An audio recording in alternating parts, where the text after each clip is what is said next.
విజయేంద్ర ప్రసాద్ గారు ఫోన్ చేసి, ఆయన ఎప్పుడు నాకు చేయరు, సడన్గా ఈయన ఫోన్ వస్తుంది అంటే నేను ఎత్తితే ఆయన, సార్ నాకు చిన్న హెల్ప్ చేస్తారా అని అడిగాను. ఆడ కొడుకే రాజమౌళి పెద్ద డైరెక్టర్, నేను ఈయనకి ఏం హెల్ప్ చేయాలరా బాబు అనుకున్నా. చెప్పండి సార్ అన్న, మీరు నెక్స్ట్ సినిమా ఎప్పుడు చేస్తున్నారన్నాడు.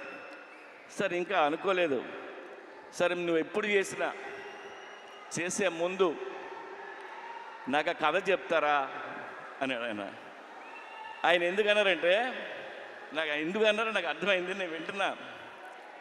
ఆయన మాట చెప్పారు, మీలాంటి డైరెక్టర్లు ఫెయిల్ అవ్వడం నేను చూడలేను, ఆ చిన్న చిన్న తప్పులు ఏం చేస్తుంటారో తీసే ముందు నాకు ఒకసారి చెప్పండి సార్ అని.